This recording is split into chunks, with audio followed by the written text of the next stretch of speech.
Are all-inclusive resorts worth it? These types of vacations are often quite polarizing. There are many pros and cons of booking an all-inclusive resort vacation. Some people only travel this way, some people return to the same resort year after year, and to some, the idea of a packaged vacation is downright offensive. If you're not sure about booking one of these trips, or maybe you've only been on cruises, here are 5 things I love and 5 things I hate about all-inclusive resort vacations. Let's start off with the things I love about all-inclusive resorts. Staying at an all-inclusive resort is truly the definition of a carefree, stress-free vacation. They're designed to make you feel like you've just stepped into paradise, and they're the ultimate way to unwind and relax for a week or two. The service is usually top-notch, and you get treated like royalty, especially if you tip a little bit here and there. Often, when you book an all-inclusive, it comes with airport transportation, so after you choose where to stay, you literally don't have to plan anything else for the next 7 days. Your only decisions for the next week are where you want to sit on the beach, what drink to order, and what restaurant to try for dinner. The second thing I love about all-inclusive resorts is that they do keep you on a budget because you won't need to pay for anything else during your stay. Often, airlines and resorts partner together and offer one price for a package, which usually includes your airfare and your resort stay. So you pay one price and nothing else is extra, except maybe a couple small discretionary items like tipping or premium services like the spa. But you know all of that up front, so there's no need to worry about keeping track of how much you're spending on vacation. Sometimes it's just nice knowing that everything has already been paid for and you won't see any hidden charges. No stressing about prices or how much things cost and worrying about what the bill is going to be at the end of your vacation. There's something special and liberating about being handed a menu for dinner with no prices listed. You can indulge worry-free without stressing about your budget. And depending what time of year you go, they can be a pretty good deal.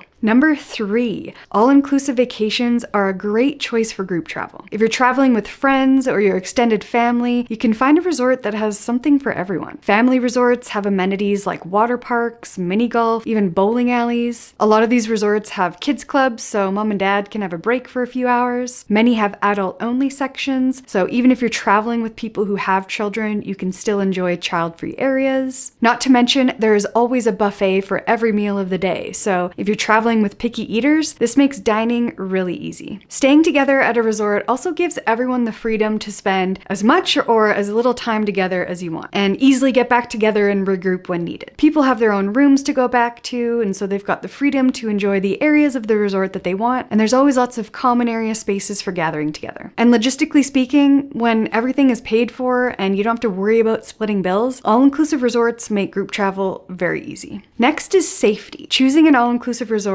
is a very safe vacation. If you've never left the country and are a bit of a hesitant traveler, maybe you have safety concerns, all-inclusive resorts are one of the safest travel experiences you can book. They're often gated with 24-hour security, and they only let people in who have a reservation at the property. For this reason, they're also fantastic for solo travelers, as not only are they safe, they're really easy to meet people and make new friends. Also, they're usually geared towards English-speaking travelers, so the language barrier is something you won't have to worry about. The next reason I love all-inclusive resorts is because there's a resort for everyone. There's every type of resort you can imagine. Party resorts, family resorts, luxurious resorts, romantic resorts, everything. They all have different amenities and vibes, so you could stay at 2 different resorts and have a completely different vacation every time. Tying in with the last point, I love how social these resorts can be. Generally speaking, most other hotel guests are happy and chill and loving life because we're in paradise. So when you're lounging by the swim-up bar all day with drinks flowing, it's usually a pretty fun time and a great way to meet people from all over the world.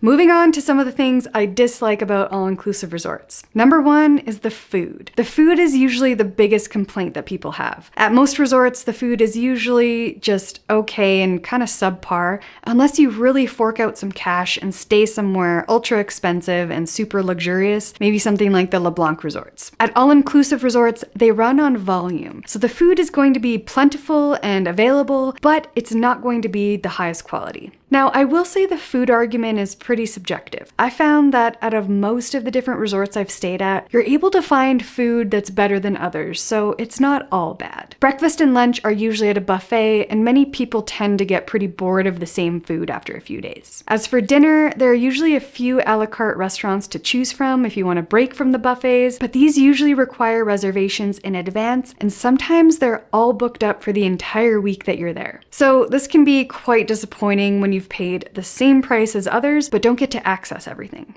This leads me to the second thing I hate about all-inclusive resorts. Many of them have now implemented some sort of premium or elite or preferred club area of the resort. This is an upsell. This is where you pay an extra daily fee, usually anywhere between $100 and $200 per day per person on top of the base all-inclusive package. This usually comes with upgraded perks such as higher quality booze, priority dinner reservations, the use of cabana beds, exclusive access to a separate restaurant or lounge or both, and sometimes spa access. The problem is that since an all-inclusive vacation is already expensive enough, only a small number of people end up paying for this, and the rest of the patrons end up feeling like they're lower class. And it seems that staff tend to prioritize these guests over others, and it just feels wrong. Another thing is that these preferred clubs aren't created equal. Some are definitely worth it, and some are a huge waste of money, so you really do have to do your research. In most cases, if you're going to pay extra for the elite or preferred clubs, you're almost better off just paying for a higher end resort.